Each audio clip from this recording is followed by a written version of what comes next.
All right, y'all, welcome. This is Andrew from the Options Miner community. Today I'm going to be going over a trade I took on August 18th, 2025 on NASDAQ.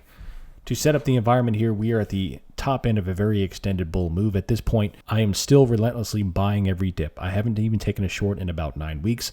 I'm simply looking for red pullbacks into support by the dip. It's been working very, very well. Today was no different. We had a very tight session to be expected with Jackson Hole later in the week. Nothing going on today. So the market does its first thing the first half hour, of which I never trade the first 15 minutes. I let the market shake out the first 15 minutes. And during that time, the market popped, dropped all the way back over. And here is where I took advantage. Right when NASDAQ came down into about 23,730, I knew that that was overnight support. We had many wicks in this area, but that's still not enough to get me in a trade. We also had the prior session lows here at 23,750, still not enough to get me into a long position. What is enough to get me into a long position is what I call the 3 criteria. Number 1, high volume inflow into support. Number 2, supportive bottom wick. And number 3, a movement over the prior close of the candle.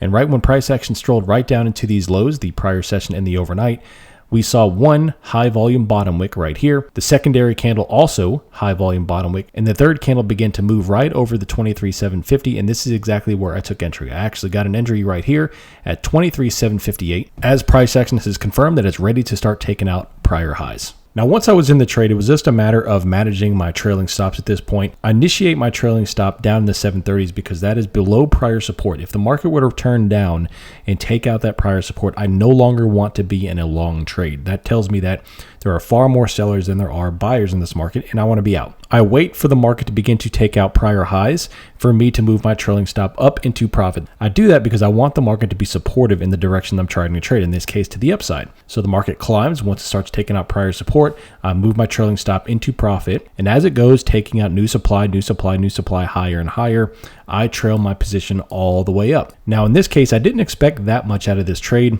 This was one of those trades that I intended to put on just for maybe a small profitable scalp, but it turned into a very large trade simply because of my position management. Now, in this case, I brought my trailing stop up to 23,812. 1, because I expected some sort of rejection off of the morning high.